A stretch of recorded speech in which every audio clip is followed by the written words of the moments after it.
Bismillahirrahmanirrahim. Assalamualaikum warahmatullahi wabarakatuh. Alhamdulillah, summa alhamdulillah, wassalatu wassalamu ala rasulillah wa ala alihi wa sahbihi wa wala wala hawla wala quwata illa billah, amma ba'd. Alhamdulillah, senang dan bahagia sekali bisa berjumpa dengan teman-teman semua dari Nusantara dan ada juga dari Taiwan yang hadir, Masya Allah ya. Alhamdulillah, Taiwan hadir, Karawang hadir, Masya Allah, Alhamdulillah ya. Kemudian Jonggol ya, Gresik hadir, Bismillah ya. Kemudian juga ini dari Lumajang, Jawa Timur, siap belajar, Alhamdulillah. Kemudian ini MDKR ya, MDKR ini mitra ya, mitra dari Dinar Khairul Razikin Sorek Riau hadir, Alhamdulillah ya. Masya Allah, mata saya sampai berkaca-kaca Pak Nas, rindu camp, iyalah. Tadi adalah video camp ya, video pada saat kita melakukan camp selama 2 hari 1 malam, subhanallah. Depok, Bengkulu, Wonosobo, subhanallah, saya udah nggak bisa catch up lagi. Makassar gabung, Samarinda, Lampung, Siak, alhamdulillah. Senang sekali ya, semua bisa hadir membersamai kita di kesempatan pagi hari yang cerah ini. 17 Februari 2021, sebuah hari yang dititip oleh Allah Subhanahu wa taala untuk kita isi dengan aktivitas-aktivitas yang bermanfaat. Semoga teman-teman semuanya berada dalam keadaan yang semakin dekat dengan keajaiban Allah. Amin ya rabbal alamin. Oke, teman-teman semuanya, pada kesempatan kali ini kita akan membahas tentang mindset Muslim, tentang uang dan penjagaan kekayaan atau uang dan kekayaan ya. Oke ya, langsung to the point kita ya bahas ini. Mari sama-sama kita bacakan Al-Fatihah ya. Semoga dengan pembacaan suratul Fatihah ini, apa yang kita bahas kali ini menjadi pahala yang berlipat ganda di sisi Allah Subhanahu wa taala, dan semoga juga pahalanya mengalir kepada kedua orang tua kita, kepada mertua kita, kepada anak-anak kita menjadi anak-anak yang soleh-solehah, kemudian juga kepada guru-guru kita yang telah mengajarkan kebaikan kepada kita semua, dan kepada semua orang yang telah memberikan andil kebaikan bagi kita ya, yang kita kenal maupun tidak kita kenal. Kita kirimkan Al-Fatihah ini ya. Kemudian juga sambung menyambung kepada para ulama sampai kepada Rasulullah sallallahu alaihi wasallam. Al-hadhihi niyah wa la kulli niyatin salih Al-Fatihah. A'udzu billahi minasyaitonir rajim. Bismillahirrahmanirrahim. Alhamdulillahirabbil alamin arrahmanir rahim maliki yaumiddin. Iyyaka na'budu wa iyyaka nasta'in. Ihdinas siratal mustaqim. Siratal ladzina an'amta 'alaihim ghairil maghdubi 'alaihim waladdallin. Amin amin ya rabbal alamin. Rabbi zidni ilman warzuqni fahman. Oke, terima kasih yang sudah hadir 564 pada saat ini dan terus bertambah. Hari ini kita akan bicara tentang mindset Muslim. Jadi hari ini bincang hikmah ya. Jadi bincang hikmah kita kaitannya dengan bagaimana mindset seorang Muslim tentang uang ya, karena berbeda pendapat ya, banyak yang beda pendapat tentang uang, harta, kekayaan bagi seorang Muslim ya. Nah, ini datanya ya, data pooling yang baru saja tadi saya sampaikan atau mintakan ya kepada teman-teman semua. Yuk silakan yang mau isi pooling gitu ya. Nah, ternyata subhanallah ya, ini ada data pooling kita. 3% menganggap bahwa dunia itu penjara ya bagi kaum muslimin. Udahlah gitu ya, dunia itu hina gitu ya, sabar saja, nikmati nanti di surga. Itu ada 3% ya, ada 3% sahabat kita yang berpendapat seperti itu ya. Sah-sah aja ya, 3% itu berapa orang dari 1000 ya, berarti sekitar 51 orang ya, 51 orang yang mengisi polling ini, dan polling ini juga bertambah terus ya. Saat ini statusnya sudah 1.500 ya, 1.493 yang mengisi polling. Tadi masih 1.083. Oke, 3% ya, 3% yang menganggap dunia itu penjara bagi kaum muslimin ya. Nah, yang mungkin yang mengisi ini ya merujuk kepada hadis Rasulullah SAW ya, apa namanya, ad-dunya sirajul mu'min ya. Dunia itu penjara bagi orang-orang yang beriman ya. Udahlah ya, ada apapun ya, kekayaan, harta yang kita dapatkan itu sabar aja karena dunia ini hina gitu ya. 3%. 3% menganggap biasa-biasa aja. Semua sudah diatur oleh Allah, nggak usah ngoyo, nanti juga Allah kasih rezeki gitu ya. Jadi dia tuh yang 3% berikutnya adalah orang-orang yang biasa-biasa aja gitu ya. Jadi nggak terlalu ngoyo-ngoyo banget gitu ya. Dapat rezeki ya hayo gitu kan, nggak dapat ya udah gitu ya. Nah ini 3%. Nah 77% yang paling banyak adalah muslim harus kuat secara ekonomi. Selain mandiri juga agar terhindar dari bahaya-bahaya akhirat ya. Ini adalah 77% ya. Tapi saya bagi nih 14% nih. Saya tahu Islam harus kuat ekonominya, tapi saya nggak tahu bagaimana mencapainya. Ada yang bingung juga gitu. Iya sih, saya tahu sih kalau harus kuat gitu, tapi nggak ngerti saya caranya. Nah kalau yang ini, yang ke berikutnya adalah saya belum paham karena terlalu banyak kontradiksi antara Ustadz A, B, C. Itu semua beda-beda pendapat ya. Nah tapi 91% memiliki keyakinan bahwa Islam itu harus kuat secara ekonomi ya. Jadi bismillah, ternyata 91% teman-teman kita nih meyakini gitu loh bahwa Islam tuh harus kuat secara ekonomi. Tapi uniknya data kita kemarin ya kan, data kita kemarin itu yang bincang hikmah minggu lalu ya, data polling kita menunjukkan bahwa 81%, nah unik nih gitu ya, 91% yakin bahwa Islam tuh harus kuat gitu kan, tapi gitu 90 sebentar tadi mana ya 91% ya, nah ini 81% di sini ya. Jadi uniknya tadi data polling tadi 91% itu menganggap bahwa Islam tuh harus kuat gitu. Tapi polling yang barusan gitu ya, polling yang minggu lalu gitu, 81% itu belum lunas gitu. Jadi kontradiktif ya. Kita pengen banget gitu, pengen banget lunas amanah gitu ya, pengen banget kuat secara ekonomi, tapi gitu ada tapinya tuh ya. Mana tadi file saya ya? Tapi saya gitu ya, nah ini ya. Jadi 91% pengen Islamnya kuat, tapi 81% itu berada dalam kondisi ekonomi yang tidak baik-baik saja ya. Tapi it's okay lah, artinya ada sebuah keinginan ya yang baik. Nah yang 9% adalah pendapat yang sedikit banyak menggambarkan tentang kehati-hatian ya, itu juga bagus ya. Nah sekarang tinggal bagaimana kita merapihkan gitu ya.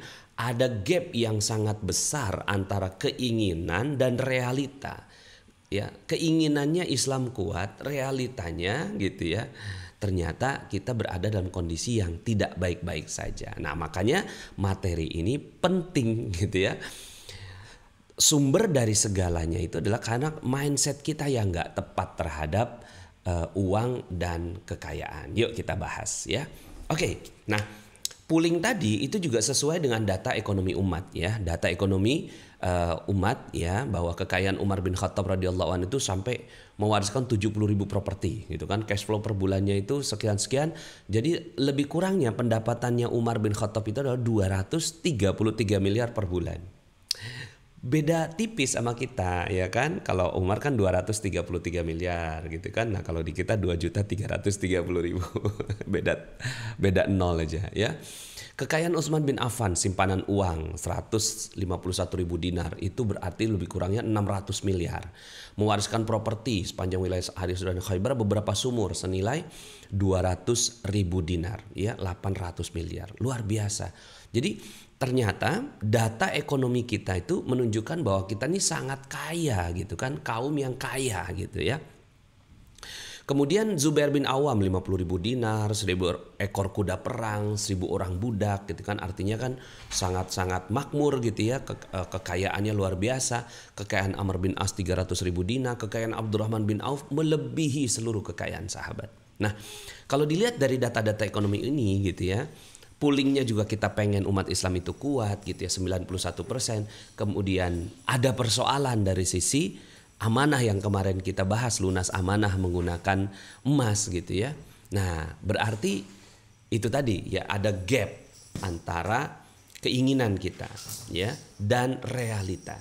Tapi kabar baiknya adalah gitu ya, kabar baiknya adalah jadi kan ini dream kita ya. Ini dream ya kan. Kemudian ini realita ya. Nah, realita kita gitu ya, itu 81% punya amanah. Dreamnya 91% ingin kuat secara ekonomi ya kan. Ya bukan hanya diri sendiri bahkan ya, bahkan secara umat gitu ya. Nah, artinya ada gap yang tinggi sekali ya antara realita dengan dream gitu ya. Ya realitanya punya amanah. Nah, kabar baiknya adalah realita ini didukung dengan ya, didukung dengan fakta sejarah. Ya, didukung dengan fakta sejarah. Sains membuktikan bahwa apapun yang sudah pernah terjadi ya, itu bisa terulang lagi ya. Sains itu mengatakan demikian. Jadi apapun yang sudah pernah terjadi di masa yang lampau itu bisa terjadi lagi dengan tentunya dengan upaya-upaya tertentu ya. Nah, maka kabar baiknya adalah insya Allah dream ini ya akan terjadi karena pernah ada sejarahnya umat Islam itu kaya raya. Oke ya, jadi bismillah, insya Allah kita optimistik ya. Nah sekarang tinggal bagaimana ya mindset kita perbaiki dulu. Pertama, kaya itu baik ya. Kaya itu baik jika dan hanya jika itu ya. Jadi kaya itu baik. Nah, mindset ini harus kita tanam kuat-kuat gitu loh. Kaya itu baik, kaya itu baik, kaya itu baik. Tapi ada syaratnya, jika dan hanya jika. Satu, didapatkannya dengan halal. Oke? Kaya itu baik jika didapatkannya dengan halal ya. Maka kita benar-benar mau kekayaan. Nah, mindsetnya benar-benar harus diupayakan dengan cara yang terbaik, dengan halalan thayyiban gitu ya, dengan halalan thayyiban. Kalau nggak didapatkan dengan halal ya lebih baik nggak deh. Kalau syubhat nggak deh gitu ya. Jadi jangan sampai seperti entah Nun di sana gitu kan mengatakan Ustadz gitu, ini kita dapetin yang haram aja tidak mudah apalagi yang halal gitu. Enggak kok, yang halal itu banyak ya. Yang halal itu banyak, dan halal ditambah dengan kaya itu adalah sebuah kebaikan. Karena ada juga yang mengatakan bahwa uang adalah pangkal segala kejahatan gitu ya. Nah itu mindset yang nggak tepat. Mindset yang tepat adalah kaya itu baik jika didapatkannya dengan halal. Berikutnya adalah jika apalagi ya dimanfaatkan dengan baik. Jika dimanfaatkan dengan baik baru gitu ya. Jika dimanfaatkan dengan baik baru kekayaan itu juga baru bermanfaat. Kalau dimanfaatkannya dengan tidak baik ya, berfoya-foya, membangun tempat-tempat maksiat, itu juga nggak bagus. Oke? Jadi didapatkannya halal, dimanfaatkannya dengan baik, dimiliki oleh muslim yang soleh. Oke? Dalam sebuah hadis disebutkan ni'mal malus soleh lil mar'is soleh. Ya, sesungguhnya harta terbaik itu adalah yang dimiliki oleh seorang muslim yang soleh. Nah, jadi kalau seandainya ada muslim soleh, duhanya luar biasa, tahajudnya bagus, didapatkannya dengan halal, dia manfaatkan dengan baik, masya Allah. Ya, kita boleh ya iri dengan orang yang seperti itu, yang bersedekah dan seterusnya. Ya, kemudian berproses dengan niat yang benar. Ya, berproses dengan niat yang benar. Niatnya nggak boleh keserakahan, pengen nunjukin diri bahwa saya hebat, kemudian kemarahan karena dendam pernah dihina orang gitu ya. Kemudian jadi niatnya mesti benar. Kalau niatnya benar, insya Allah ya. Jadi kaya itu baik, cuma ada 4 syarat. Didapatkan dengan halal, dimanfaatkan dengan baik, dimiliki oleh seorang muslim yang soleh, berproses dengan niat yang benar. Bayangkan kalau seandainya Anda memiliki 4 kombinasi ini, maka kekayaan yang Anda dapatkan 5 kombinasi ya, punya harta yang luar biasa kaya seperti tadi para sahabat-sahabat Nabi. Oke, nah jadi bismillah yuk sama-sama kita rapihkan mindset kita. Kaya itu baik ya, kaya itu baik, tapi ada syaratnya. Oke, jadi syarat itu yang betul-betul harus dipenuhi. Nah maka ketika kita mau dapetin harta nih, tanyakan dulu ini halal enggak halal, halal enggak halal, enggak halal buang. Jangan ragu-ragu sudah. Gitu ya, jangan ragu-ragu, langsung nih ini halal haram gitu kan, oh ini haram nih gitu kan, oh mohon maaf gitu ya, oh ini syubhat, oh kalau syubhat saya tinggalkan, begitu ya. Jadi kalau seandainya ya kita benar-benar melakukannya dengan baik, insya Allah ya. Oke, ini mindset pertama. Mindset yang kedua, bekerja keras. Banyak orang yang bertanya tentang bekerja keras itu bagaimana sih hukumnya gitu ya. Bukannya kita ini nggak usah terlalu ngoyo gitu kan, ngapain sih kerja keras gitu ya, ngapain kita kerja keras, wong rezeki sudah dijamin, nggak usah ngoyo ya kan, ngapain kita kerja keras. Nah di sini rapihnya niat harus kita benar-benar wujudkan ya, kita benar-benar harus mencapai kerapihan niat nih ya. Oke, rezeki udah dijamin, nggak usah ngoyo. Ya, kalau dalam ilmu magnet rezeki kita kalau orang-orang barat itu kan kerja keras baru dapat duit gitu kan. Kalau di kita umat Islam sederhana, minta ampun sama Allah, rezeki pasti banyak gitu. Lah terus kemudian untuk apa kerja keras ya? Jadi kerja keras itu ya, bekerja keras bukan untuk dapatkan rezeki. Nah, ini mindset yang harus kita rapihkan. Ya. Panas ngapain sih? Ngoyo itu apa ya? Ngoyo itu terlalu ambisi ya. Nggak usah ambisi ya. Jadi ambisi kalau bahasa ini sahabat saya pada Malaysia nih ya, Roziana Rashid ya. Ngoyo itu ambisi ya, terlalu ambisius ya. Nah, jadi bekerja keras ya itu bukan untuk dapatkan rezeki. Wong rezeki udah dijamin, betul itu. Ya. Tapi untuk apa? Kita kerja keras, ya. Untuk apa kita kerja keras? Jadi kerja keras bersungguh-sungguh gitu ya. Bersungguh-sungguh luar biasa gitu kan. Upayanya adalah upaya maksimal, ya. Bahkan dalam sebuah ya, ngoyo ambisius, ya betul. Jadi dalam sebuah hadis ya, Rasulullah SAW itu menyebutkan innallaha katabal ihsan ya, innallaha sesungguhnya Allah katabal ihsan mewajibkan kepada kalian al ihsan. Ihsan ini profesional. Profesional ini bukan ambisius ya. Katabal ihsan, ihsan ini adalah sebaik-baik pekerjaan gitu. Nyapu sekali bagus gitu kan, nyapu 2 kali lebih bagus. Nah itu ihsan ya, ihsan. Ngepel gitu kan bagi seorang cleaning service gitu kan, dilap lagi, lap sekali bagus, lap berkali-kali gitu ya, itu adalah profesional, ihsan ya, sebaik-baik pekerjaan. Oke? Nah, maka untuk apa kita bekerja keras ya? Untuk satu, tidak menjadi beban bagi orang lain ya. Jadi niatnya mesti rapih nih ya, bahwa saya bekerja keras bukan untuk dapatkan rezeki, tapi saya nggak mau jadi beban bagi orang lain Ya, karena saya harus bekerja keras. Dalam materi kita sebelumnya kita membahas tentang doa 8 ya. Auzubika minal hammi wal hazan wa auzubika minal ajazi wal kasal, pengecut ya, dan juga lemah ya. Jadi itu orang-orang yang menjadi beban bagi orang lain. Nah, kita nggak mau jadi beban buat orang lain. Makanya kita bekerja keras gitu. Ya. So, bekerja keras bukan untuk dapat rezeki, udah jamin kok ya. Rezeki udah dijamin. Ya, waktu itu ada satu dialog ya, seorang yang bawa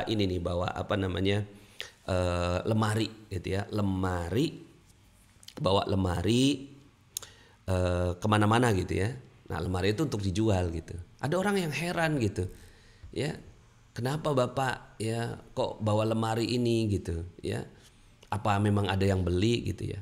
Dia bilang gini, ya rezeki udah dijamin, sepanjang ada yang jual pasti ada yang beli gitu.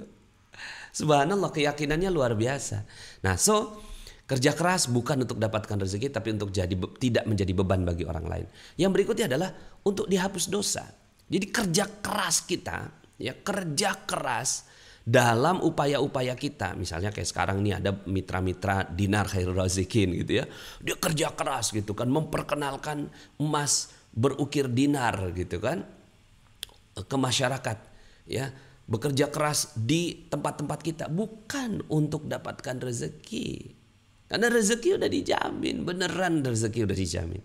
Tapi yang belum dijamin adalah penghapusan dosa. Dalam sebuah hadis disebutkan ada dosa yang tidak bisa dihapus dengan sholat, puasa, zakat gitu ya, haji, umroh, nggak bisa dihapus dengan amalan-amalan tersebut, ya.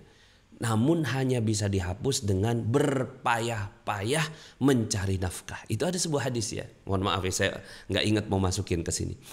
Jadi bekerja keras itu juga untuk membuka perisai rezeki agar dihapuskan dosanya. Ya. Jadi kerja keras. Pak Nas, ngapain sih kita kerja keras? Yuk, untuk dihapus dosa. Ada satu dosa yang tidak akan dihapuskan kecuali dengan berpayah-payah mencari nafkah. Nah, maka bismillah, yuk sama-sama kita kerja keras, siap ya? Kerja keras di ladang-ladang kita. Ya, semaksimal yang kita bisa, semampu yang kita ya mampu gitu ya. Agar apa? Agar kita dihapus dosa kita oleh Allah Subhanahu wa taala. Dosa kemalasan, dosa pengecut ya kan? Dosa sedih, dosa takut, dosa nganggur. Itu kan dosa-dosa yang nggak bisa dihapus kecuali dengan bekerja keras. Maka bismillah, yuk kerja keras. Berikutnya adalah mewujudkan fardu kifayah. Jadi kita kerja keras bukan untuk ya, dapatkan rezeki, tapi untuk mewujudkan fardu kifayah. Yang kalau seandainya kita nggak bekerja keras, akhirnya nggak terjadi.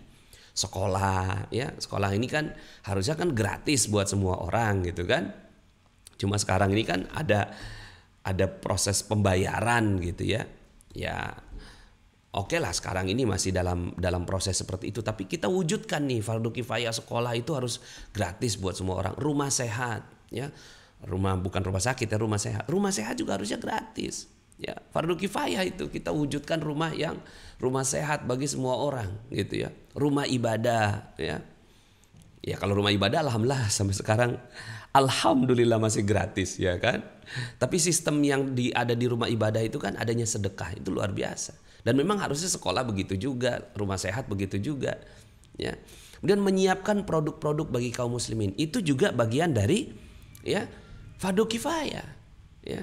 Nggak ada emas berukir dinar, itu juga dosa kalau nggak ada gitu. Jadi kalau fardu kifayah itu adalah kalau seandainya tidak ada yang melakukannya, maka dosa itu satu kaum. Nah, kita bismillah gitu kan, gitu ya, nggak ada yang bikin sabun nih, saya deh bikin sabun gitu, dan kerja keras bikin sabun gitu.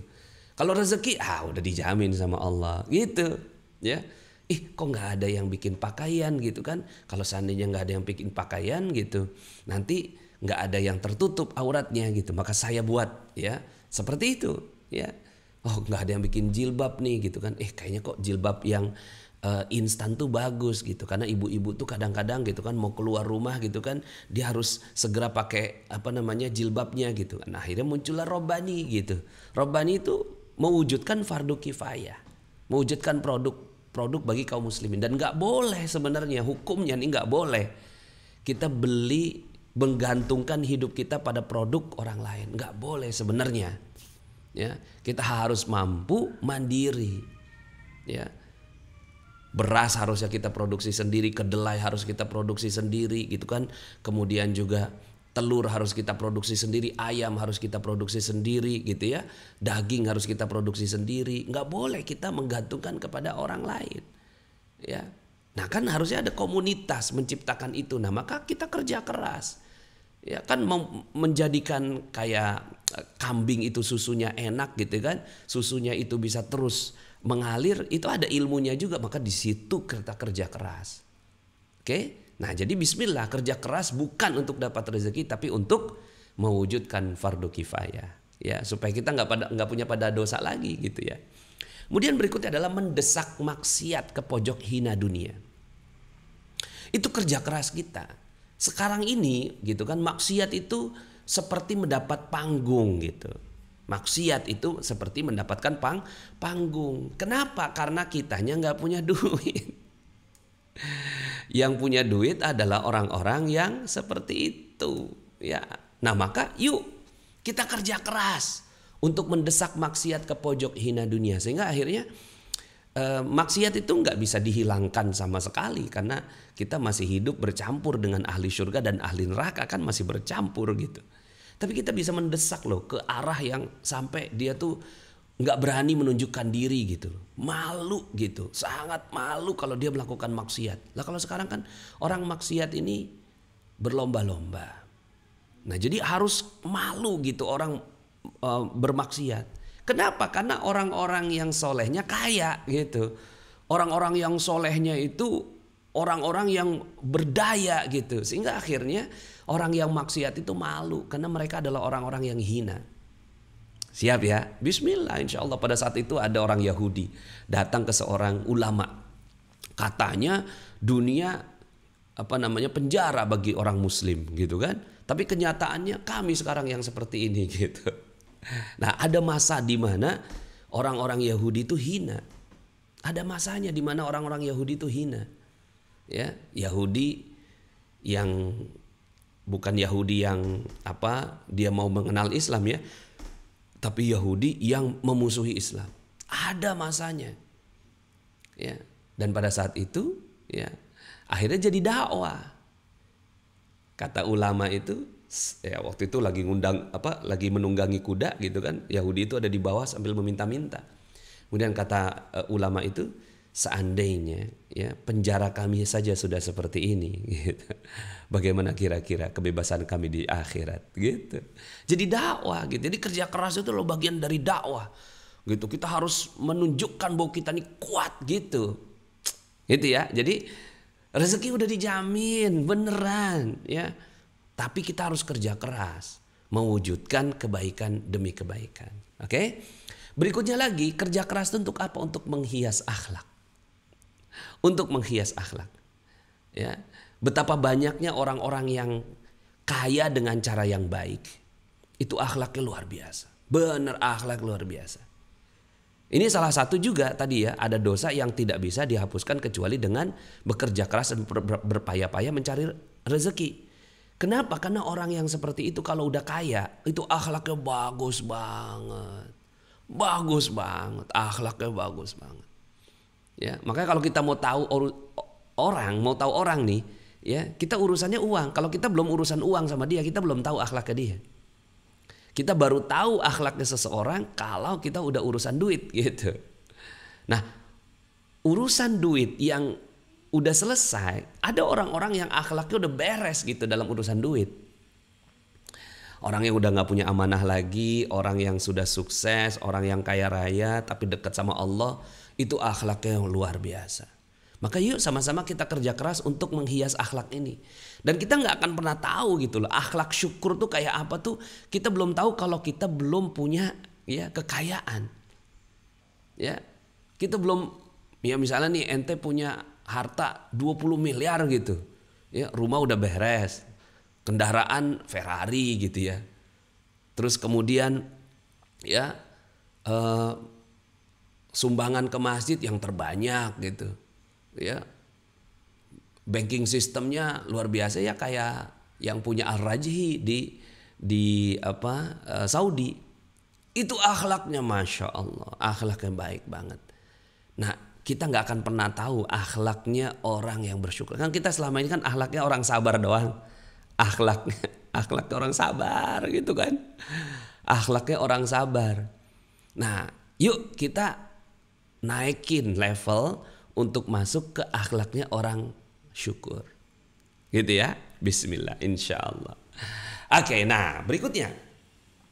Salah satu juga mindset ya yang harus kita latih di dalam kekayaan itu adalah menyembunyikan. Udah kerja keras, kan kekayaan pasti ada. Ya, udah jadi hukumnya, udah sunnatullah, udah rezeki udah dijamin, kerja keras pula. Ya kan? Ya, dengan niatan-niatan yang tadi tuh. Terus kemudian dia pasti dapetin kekayaan. Nah, terus kekayaannya diapain? Disembunyiin, bro. Jangan kelihatan. Ya, karena sekarang ini ada tren mengumbar kekayaan di medsos. Ada tren, ya. Saya nih iPhone-nya ini nih gitu kan, saya ini. Itu tren mengumbar kekayaan di media sosial. Ya. Apakah itu boleh? Ya nggak boleh. Ya. Nggak boleh. Mengumbar kekayaan itu hanya mengundang dua jenis manusia. Jadi kalau kita ngumbar nih kekayaan gitu kan di media sosial, itu hanya mengundang dua jenis manusia. Makanya hati-hati gitu di sosial media tuh. Hati-hati gitu. Kita lagi jalan-jalan gitu kan dalam kondisi pandemi gini gitu kan, upload ke Facebook gitu kan, jalan-jalan gitu kan, nggak pakai masker. Akhirnya mengundang orang yang lebih kaya. Pada saat kita nunjukin iPhone kita iPhone 20 gitu kan, ya. Sekarang iPhone berapa sih? 12 ya. Ini iPhone-nya udah iPhone 19 gitu kan. Ya. Saya dong punya iPhone 19 gitu kan. Kamu nggak punya ya gitu. Ya, itu ngomong di media sosial itu hanya mengundang dua jenis orang. Satu, orang yang lebih kaya. Cuma iPhone 19 gitu kan. Gua punya ini gitu. Jadi nggak ada manfaatnya juga. Yang kedua, mengundang orang yang di bawahnya, timbul iri hati, sakit hati gitu. Orang yang berada di bawahnya, karena nggak semua orang siap, ya, nggak semua orang siap ditunjukkan kekayaan kita, ya, nggak semua orang sih siap. Makanya kalau saya diajarkan guru saya ya, diajarkan kiai, ya, kalau kita punya 5, tunjukinnya 2 gitu, ya, sembunyiin. Agar apa? Nggak timbul iri hati. Kenapa muncul iri hati? Karena ada orang yang menampakkan kekayaannya. Kalau seandainya, ini kan pasti ada ilmu energi gitu ya. Kalau yang ditampakkannya itu, ya, dia sebenarnya punyanya 5. 3 tuh masih disembunyikan. Yang akhirnya ketahuan sama orang 2 gitu. Orang akan, oh iya paham sih gitu ya. Orang nggak akan timbul iri hati gitu. Tapi timbulnya iri hati karena ya 10 dia punya harta 10-10-10-nya ditontonin gitu. Ya. Nah, ini nggak boleh ya. Jadi mengumbar kekayaan hanya mengundang 2 jenis manusia. Ya. Orang-orang yang meremehkan, akhirnya kita juga diremehkan dan akhirnya kita jadi punya ambisi lagi. Kemudian orang-orang yang timbul iri hati dan kita menyakitinya. Ya. Akhirnya ya Pak Nas, kalau untuk motivasi bagaimana hukumnya ya kayak ini ya, misalnya ada bisnis gitu kan nih gitu kan, saya dengan bisnis ini saya berhasil ini. Iya, boleh-boleh aja, tapi ada tapinya. Dikasih tahu dong prosesnya gitu, dikasih tahu proses untuk mencapainya gitu loh. Ya, satu. Yang kedua gitu kan, ya, disembunyiinnya lebih banyak daripada yang ditampakkan. Ya, itu boleh kalau untuk motivasi begitu. Yang selama ini kan udahlah, ini sekarang malah kebalikan gitu kan. Ya, punyanya 2, ya, ditunjukkannya 5. Ya. Punyanya 2, ditunjukkannya 5. Nggak punya motor, tapi dia belinya nyicil gitu kan. Akhirnya dia ya kelihatan sama orang punya motor, itu timbul iri hati lebih-lebih itu ya. Oke, berikutnya adalah menyembunyikan kekayaan adalah sunnah Nabi dan sahabat. Jadi sembunyikan kekayaan itu adalah sunnah Nabi Sahabat itu baru diketahui ya, sahabat itu tidak diketahui hartanya kecuali setelah meninggal dunia. Itu para sahabat. Kemarin itu kan kita dapetin contoh yang bagus sekali ya dari Syekhuna Ali Jabir gitu ya. Beliau itu ya ketahuan hartanya setelah meninggal dunia. Pada saat beliau hidup nggak ketahuan hartanya. Pada saat meninggal dunia ketahuan hartanya, dan ternyata hartanya nggak ada gitu. Ya, masya Allah ya. Kekayaan yang sebenarnya, nah ini dia. Ini mindset, ini benar-benar mindset. Masukkan ke dalam relung jiwa. Kekayaan yang sebenarnya adalah yang disembunyikan. Jadi yang ditampakkan itu bukan kekayaannya. Ya, kekayaan yang ditampakkan itu bukan kekayaan orang. Coba aja mau lihat siapa, Warren Buffett ya, orang kafir sekalipun. Ya, kita ngelihat dia ya biasa-biasa aja gitu.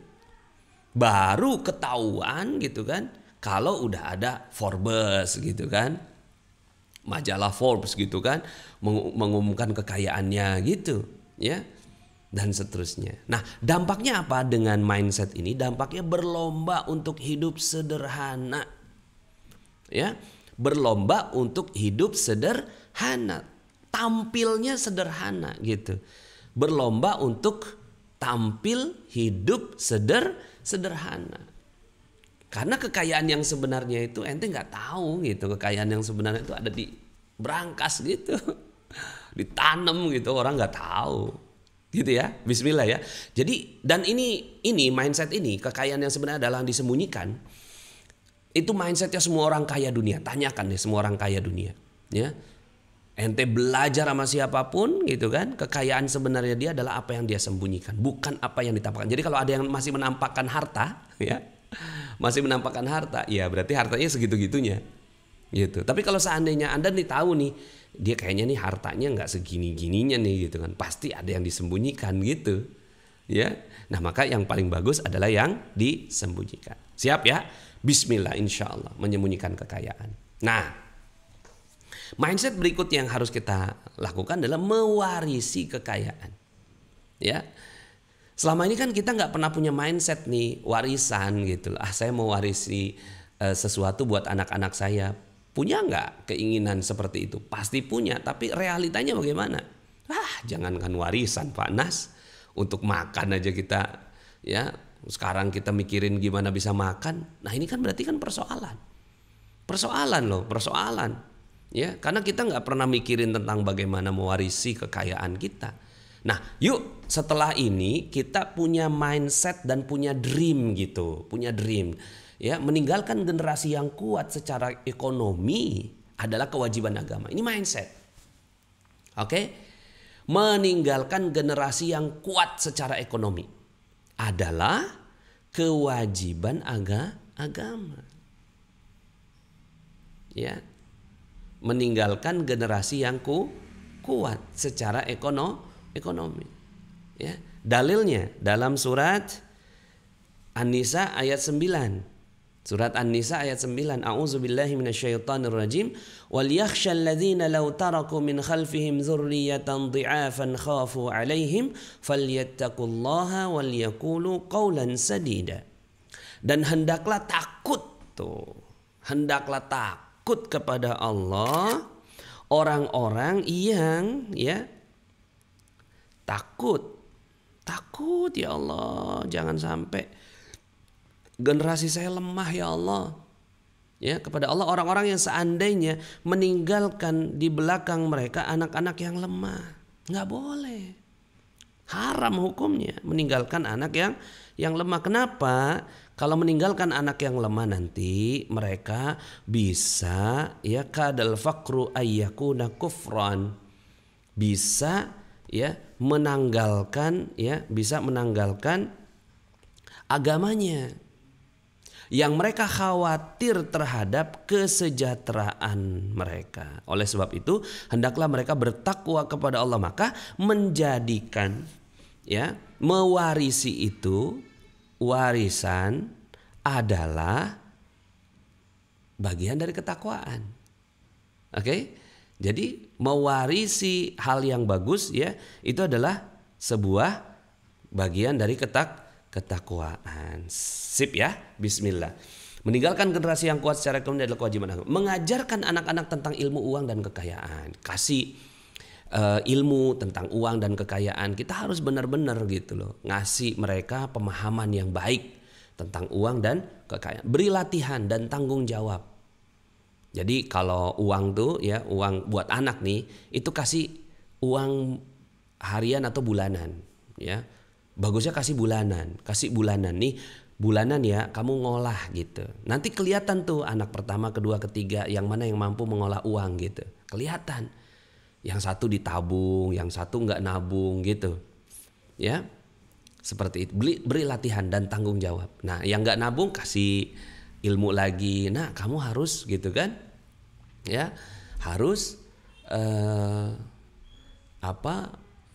ngikutin kakak kamu tuh yang bisa nabung, jangan sampai boros. Nanti kan kehidupan. Nah, akhirnya kita berdiskusi tentang uang dan kekayaan kepada anak-anak kita. Kasih ya tanggung jawab dan jangan dimanjain ya. Jangan dimanjain buat anak-anak. Buat doa, planning dan goal. Ya, buat doa, planning dan goal kepada anak-anak kita. Ya, mewarisi pendidikan ya. Kemudian kita bekerja keras, kemudian sedekah emas ke keluarga ya. Sedekah emas ke keluarga. Emas yang terbaik apa? Ya pastinya ya emas dinar khairul razikin ya. Bukan iklan ini mah, kampanye aja ya. Kampanye dinar khairul razikin. Beli properti perlahan-lahan ya. Beli properti. Jadikan impian aja, jadikan impian gitu kan, beli properti perlahan-lahan aja ya. Ya, jadi nanti kita akan bahas ya ilmu properti ya. Mau nggak ya? Tulis di komen ya kalau seandainya memang teman-teman mau bahas ilmu-ilmu keuangan lebih dalam lagi. Ilmu properti nanti insya Allah kita akan bahas ya. Oke, jadi beli properti perlahan-lahan, kasih emas ke anak gitu ya. Uang bulanannya dibagi ya. Misalnya katakanlah uang bulanannya 1 juta gitu kan. 500.000 berupa emas, 500.000 berupa rupiah gitu. Ya. Seperti itu ya. Oh ya, ini karena ada iklan ya. Jadi materi ini dipersembahkan oleh Dinar Khairul Razikin gitu ya. Bolehlah sedikit-sedikit iklan. Dinar Khairul Razikin ini adalah sesuatu yang dinanti-nanti oleh banyak kalangan ya, terutama di komunitas kita. Dan memang itu menjadi salah satu kekuatan dari produk Dinar Khairul Razikin. Kenapa penting? Karena emas tidak dipungkiri dia sebagai alat investasi. Semoga Dinar Khairul Razikin ini menjadi pilihan yang mudah-mudahan memberikan solusi bagi masyarakat. Oke, nah jadi itu adalah iklan dinar ya. Nah, prinsip penyimpan dinar, tentukan tujuan menyimpan. Langkah pertama yang harus dilakukan adalah menetapkan tujuan menyimpan dinar. Ya, misalnya Anda menyimpan emas untuk ongkos naik haji, membeli rumah, atau untuk pendidikan anak. Ya, dengan tujuan yang jelas, Anda bisa membuat perencanaan berapa banyak dinar atau emas yang harus dikumpulkan untuk mencapai tujuan. Misalnya sebulan berapa ya? Sebulan misalnya seperempat dinar per bulan gitu kan? Atau ya setengah dinar ya. Harus nih ya, nggak kerasa kok ya. Nah, kenapa nabungnya dalam bentuk dinar? Karena ya biasanya yang kita cintai ini ya, yang kita cintai ini itu biasanya lebih lama dipertahankan ya. Nah, itu kan prinsip tabungan. Prinsip tabungan itu kan bagaimana kita bisa lebih lama mempertahankan tabungan-tabungan kita. Oke? Kemudian perhatikan kemampuan finansial. Menyimpan emas atau dinar harus dimulai ketika sudah memiliki dana lebih. Oke? Sebenarnya ini bukan dana lebih. Apabila setiap bulan sudah memiliki surplus, maka kelebihan dana tersebut dapat digunakan untuk membeli emas atau dinar. Maaf, ini saya saya kritisi sedikit ya. Ini yang bikin teman-teman ya. Yang bikin teman-teman. Jadi ya, nyimpen tuh harus dipaksakan. Oke? Paksakan ya. Paksakan. Nyimpen tuh harus dipaksakan. Nah, jadi kalau misalnya kita punya gaji nih, katakan gaji 3 juta ya per bulan, ya kan? Dapat gajian nih. Itu harus langsung disisihkan. ya, langsung sisihkan, ya, langsung bagi dua tuh, ya. Yang mana yang harus ditabung dan yang mana yang harus dihabiskan. Yang mana dulu? Habiskan dulu baru ada sisanya atau tabung dulu baru sisanya dihabiskan? Yes, benar. Tabung dulu. Katakan misalnya tabung 1/8 dinar gitu kan. Atau 1/16 dinar gitu. Loh Pak Nas, emang ada Pak Nas 1/8, 1/16? Ya, tunggu aja bentar lagi akan ada produknya gitu ya. Jadi 1/16 dinar itu kan 250.000. Ya udah langsung simpen aja, langsung ambil, simpen 250.000, 2.750.000-nya silakan ya nikmati gitu, silakan dikonsumsi. Jadi harus dipaksakan di awal. Nah, orang kaya itu saving dulu baru spending. Orang nggak kaya spending dulu baru saving. Kebalikan ya. Jadi orang kaya itu apa? Saving dulu baru spending. Kalau orang yang nggak kaya itu spending dulu, sisanya baru saving. Nah ini nggak bagus, ya. Jadi saving dulu baru spending. Saving dulu, saving itu tabung dulu, baru spending. Oke? Jangan sampai Anda mengorbankan seluruh penghasilan atau bahkan berutang. Ya, nah ini nggak boleh punya amanah untuk membeli emas dan dinar. Komitmen dan konsisten. Dalam menyimpan emas dan dinar kita harus memiliki komitmen dan juga konsistensi. Di mana dengan menyimpan berarti harus bersabar dalam membangun dan menabung agar tujuan kita tercapai gitu ya. Bismillah ya. Nah ini ada promo eksklusif nih. Kalau seandainya teman-teman ya silahkan aja ke dinarkr.com ya. Jadi kita di www.dinarkr.com ini adalah website kita ya. Jadi beli, mendaftar jadi agen dan segala macam itu di sana. Oke. Kemudian juga mungkin ada yang tanya, Pak Nas, itu sekarang dinar kan ditangkep Pak Nas gitu kan. Oh, bukan, itu bukan dinar KR ya. Pertama itu kita doakan semoga Ustadz Zaim Saidi dibebaskan segera, mudah-mudahan amin ya. Yang kedua, itu dinarnya digunakan sebagai mata uang. Ya wallahu a'lam, saya nggak ngerti ilmunya. Yang jelas kalau dinar KR itu untuk tujuannya buat saving, bukan tujuan buat mata uang ya. Tujuannya buat saving, setelah tercapai baru dijual lagi barangnya menjadi rupiah lagi gitu ya. Kalau itu nggak melanggar undang-undang sama sekali gitu ya. Bismillah ya, insya Allah. Nah kemudian Pak Nas apa sih kelebihannya gitu ya? Kelebihannya dinar KR gitu. Nah kalau mau ngelihat sebuah produk itu lihat perbandingan spreadnya ya, perbandingan spreadnya. Dinar KR alhamdulillah spreadnya itu paling rendah ya. Jadi dinar KR 24 karat itu kita nih ya, ini spread kita lihat ya. Antam 5,3, Lotus Arci 7,9, EOA 3, dinar Antam 15,8 ya. Ini makin kecil makin bagus. 14,7 ya. Kemudian dinar galeri 24 itu 14,7, dinar public gold 9,3. Kita 3,5 ya, kecil banget ya. Bismillah insyaallah. Bahkan kalau seandainya teman-teman bisa masuk ke dinar club itu cuma 0%. Artinya harga jual dan harga beli di hari yang sama itu ya, itu harganya sama. Jadi keren banget ya. Bismillah. Oke, kita lanjut. Pinjam meminjam. Nah, ini juga kaitannya dengan mindset juga ini, pinjam meminjam gitu ya. Penyakit keuangannya adalah ini. Pinjam meminjam. Ya. Kalau tubuh itu ada penyakitnya, ada yang membuat nggak sehat gitu. Misalnya nih jantung. Jantung itu apa sih gitu yang nggak membuat dia sehat gitu? Gorengan gitu kan, itu sebab tuh. Maka jauhi gorengan kan gitu. Kemudian apa lagi gitu ya? Begadang gitu kan, begadang. Jadi tidurnya lewat dari jam 11 dan itu terus menerus gitu. Itu yang kena liver. Maka penyakitnya atau yang membuat nggak sehatnya liver adalah begadang. Maka jauhi. Ya, jadi setiap organ itu ada penyebab-penyebabnya. Nah, kalau untuk keuangan itu ada penyakitnya ini nih, pinjam meminjam. Jadi akhirnya ya udah nggak boleh dong, ya. Sebisa mungkin kita udah benar-benar panas. Ada tuh Nabi gitu kan pinjam meminjam gitu kan, bahkan di akhir hayatnya Rasulullah SAW itu besi ininya sedang digadai gitu. Iya, itu salah satu bagian dari sejarah gitu loh, bagian dari sejarahnya Rasulullah karena beliau sedekah terus. Ya, ada duit sedekah, ada duit sedekah, ada duit sedekah gitu. Pas nggak ada gitu, ya udah saya pinjam dulu gitu.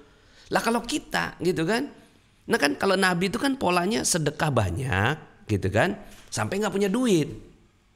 Oke, sedekahnya banyak ya, sampai nggak ada duitnya. Ini saya ganti warna kayaknya bagus ya. Ya, jadi kalau Rasulullah SAW itu sedekahnya banyak, pas lagi perlu ya pinjam dulu, gitu. Pas lagi perlu tuh pinjam dulu. Kalau kita apa? Sedekahnya kagak banyak, gitu kan? Kagak perlu, pinjam terus, ya kan? Kalau perlu ini kan perlu mendesak sebenarnya nih, keperluan yang mendesak. Kalau kita kan minjem lagi. Beli mobil, beli motor. Ya motor udah lunas yang satu. Beli lagi motor yang kedua. Ampun kagak beres-beres. Gitu ya. Jadi ini penyakitnya. Jadi maka yang harus kita lakukan adalah bagaimana kita bisa menghindari itu. Jadi kalau seandainya nggak mau kena livernya, ya jangan begadang. Kalau nggak mau kena jantungnya, ya jangan makan gorengan. Kan gitu. Atau gorengannya disedikitkan gitu. Nah itu penyakit keuangan adalah pinjam meminjam. Nah ini harus jadi prinsip dan mindset. Pantang meminjam. Kecuali ke keluarga terdekat. Jadi kalau pada saat kita mau benar-benar terpaksa minjem gitu ya. Itu pantang minjem kecuali ke keluarga terdekat. Pak Nas, saya udah gak bisa lagi minjem sama keluarga terdekat. Berarti ente udah gak dipercaya. Udah jauh itu gak boleh minjem. Jadi kalau pada saat misalnya kan ada saat-saat dimana kita dari sisi ekonomi gitu kan, ya dari sisi ekonomi itu ya lagi nggak bagus, ya udah kita terpaksa. Tapi minjemnya ke keluarga terdekat, nggak boleh ke keluarga yang jauh atau orang yang baru kita kenal, baru kenalan di magnet rezeki, tiba-tiba udah gitu kan ngejapri-japriin gitu kan, boleh nggak pinjam sesuatu lah. Baru aja kenalan kemarin gitu kan, tahu-tahu udah minjem. Nah ini berarti orang yang nggak sehat ini. Pasti orang keuangannya pasti nggak sehat. Jadikan lunas amanah itu sebagai goal utama. Kita nggak akan pernah bisa kuat deh, masyarakat kita nggak akan pernah bisa kuat kalau nggak lunas. Ya, negara kita juga nggak akan pernah bisa kuat. Gitu. Jangan mimpi gitu negara kita bisa kuat gitu kan dengan ngutang lagi gitu, nggak akan pernah bisa. Nah jadikan lunas amanah itu sebagai goal utama. Bahkan orang paling kaya itu adalah orang yang nggak punya amanah hari ini ya. Orang yang paling kaya hari ini. Pantang memberi pinjaman. Nah ini juga pantang ngasih pinjaman kecuali, nah ada kecualinya, siap mengikhlaskan. Dan, nah jadi ada dua syarat di sini. Ya, pantang memberi pinjaman kecuali siap mengikhlaskan. Jadi kalau seandainya dia nggak bayar, kita udah siap gitu loh.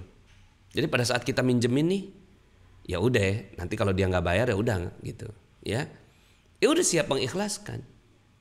Yang kedua, menjaga kehormatan orang yang diberi pinjaman. Jaga kehormatannya. Jangan sampai akhirnya pada saat kita nagih itu kita nagihnya dengan keras gitu loh. Habisnya dia nggak mau bayar sih Pak Nas. Ya berarti ente nggak siap mengikhlaskan. Ya, makanya pantang kasih pinjaman kecuali ente siap nih. Ya, siap mengikhlaskan dan jaga kehormatan orang yang diberi pinjaman. Orang yang diberi pinjaman itu adalah orang yang mulia. Ya, rezeki dititip di mana? Di kemuliaan dan kebahagiaan orang lain. Maka dia harus kita kita jaga kehormatannya. Nggak boleh kita ngomongin ke orang-orang bahwa dia ngutang sama saya itu gitu. Masya Allah, merendahkan orang nggak boleh. Jadi boleh-boleh aja minjemin, ya. Tapi Anda harus rela kalau dia kagak bayar. Kalau Anda nggak rela nih, kayaknya dia nggak mungkin bayar. Jangan dipinjemin dong, jangan dipinjemin, gitu ya. Bismillah ya. Ini mindset pinjam meminjam, ya. Tertulis dan rapih, ya. Tertulis dan rapi, ya. Jangan sampai akhirnya ya kita nggak punya catatan orang-orang yang pernah minjem duit ke kita nggak punya catatan amanah kita, ya nggak boleh, harus tercatat dan rapi. Oke, terakhir ya, kita wrap up ini. Umat Islam akan kuat kalau mindset keuangan setiap muslimnya tepat. Jadi mudah-mudahan dengan yang tadi kita bahas gitu ya, itu insya Allah akan membuat kita menjadi muslim yang kuat ya.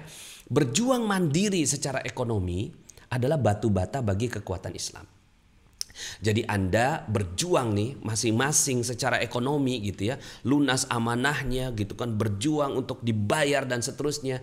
Terus kemudian juga Anda bekerja keras, itu Anda menjadi batu bata kok bagi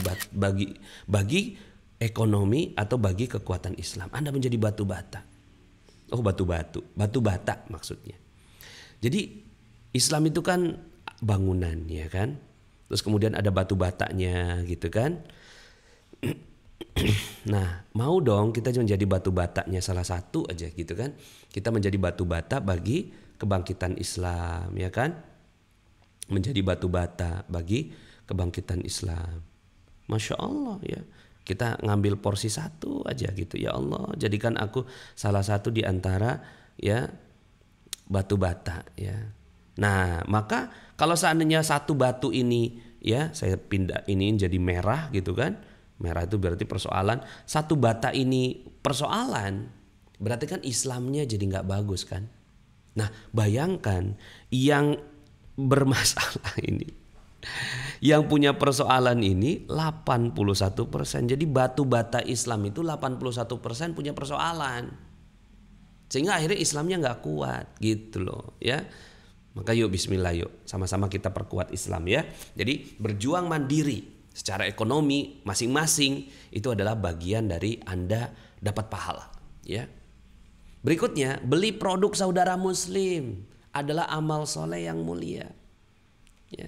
Jadi ketika Anda beli produk gitu kan saudara yang muslim, itu niatin aja jadi sedekah gitu. Niatin jadi sedekah, insya Allah ya, jadi pahala yang baik. Dapatkan keuntungan yang wajar itu tuntutan agama ya. Hindarkan gengsi. Kalau seandainya mau berusaha, saya mah malu gitu kan. Kalau seandainya saya di bisnisnya ini gitu, jangan dong ya, jangan malu. Hindarkan gengsi. Yang penting kalau rezeki halal, insya Allah. Yang penting halal ya. Yang penting halal. Bismillah ya, insya Allah. Oke, alhamdulillah itu adalah materi terakhir ya. Mudah-mudahan saya doakan teman-teman semuanya bisa menjadi muslim yang kuat ya, dan diizinkan oleh Allah Subhanahu wa taala untuk sama-sama bertemu dan bertetangga di surga Allah Subhanahu wa taala ya. Ada pertanyaan enggak kira-kira ya? Kita lihat di komen ya, apakah ada pertanyaan? Kalau ada pertanyaan nanti sedikit banyak saya akan semampunya jawab. Kalau nggak ada, alhamdulillah, mudah-mudahan bincang hikmah kita bermanfaat ya. Dan mungkin ada yang nanya juga ke saya ya, Pak Nas, kenapa sih Pak Nas selalu ngomongin agama gitu kan? Ya, agama ya gimana, orang saya lahir ke muka bumi ini diazanin kok gitu ya. Ya, jadi saya diazanin sama orang tua saya, maka akhirnya setiap kita ngomong gitu kan, kita selalu bicara tentang agama. Ini ada pertanyaan, kalau cara jual dinar KR itu harus kemana? Pertama ya, Anda jualnya ke orang yang pertama kali beli. Ya, misalnya kita beli ke A nih gitu kan, kita udah buat sistemnya kok, kita udah buat sistem. Kalau seandainya Anda belinya ke A, maka jualnya ke A lagi. Insya Allah A itu akan sangat-sangat membantu Anda. Tapi kalau seandainya nggak ketemu si A nih gitu kan, ya coba nanti kontak ke website gitu kan. Di sana ada nomor telepon kita, silahkan gitu ya. Nanti kita akan bantu. Kalau seandainya ya ekosistemnya Dinar Khairul Razikin nggak sanggup gitu ya untuk menyerap, insya Allah di Pegadaian, di di toko emas ya pasti laku, namanya juga emas ya. Emas pasti laku di mana-mana. Cuma harga terbaik pastinya dijualnya ke komunitas. Kalau belinya bagaimana Pak Nas? Kalau belinya itu di dinarkr.com ya. Ini saya tulis di sini ya. Di sini ternyata belum ada ya. www.dinarkr.com ya. Nah, nanti silahkan belinya di sini dinarkr.com. Ya, sudah saya sampaikan di sini ya. Jadi untuk beli ini kayaknya bagus taruh di sini. Ya, beli Dinar KR itu silahkan ya untuk membelinya di dinarkr.com. Nanti di situ ada linknya untuk membeli ya. Kemudian dalam bisnis kadang menghutangi itu terjadi karena masalah atau persoalan ya, mendadak dan tidak bisa dihindari. Bagaimana Pak Nas? Ya kan tadi ada tuh. Jadi kalaupun seandainya dia mau punya amanah atau menghutangi gitu ya, seperti ini kan tadi ya. Jadi kalaupun seandainya kejadiannya adalah ya udah gitu kan, saya mau kasih pinjaman gitu kan. Nah itu kecuali siap mengikhlaskan dan jaga kehormatan orang yang diberi pinjaman gitu. Misalnya nih rekan bisnis, tapi rekan bisnisnya itu kita tahu betul bahwa dia orang yang baik gitu. Ya udah nggak apa-apa kalau orang yang baik mah gitu ya, seperti itu. Kecuali kalau seandainya orang yang baru dikenal jangan ya. Oke. Sebentar. Ada lagi,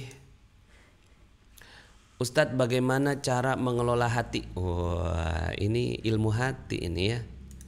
Ilmu hati juga bagian dari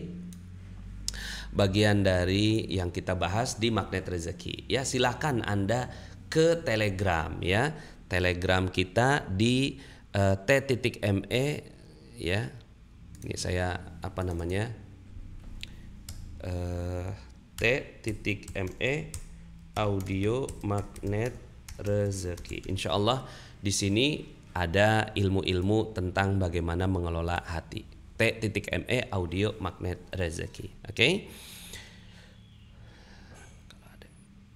Kalau ada yang mau minta pinjaman ke kita namun kita tidak bisa bantu, ya nggak apa-apa ya. Nggak ada kewajiban kita kok untuk bantu orang yang mau minjem ya.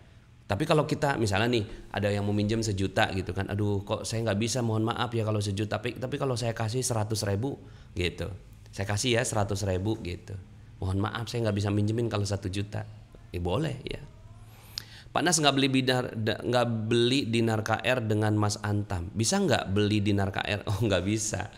Ya nggak bisa kan, kita nggak boleh ya di Indonesia itu kalau mau beli sesuatu harus pakai rupiah ya. Jadi emas antamnya ditukar dulu ke rupiah, dijual dulu ke rupiah, baru rupiahnya beli ke Dinar KR ya.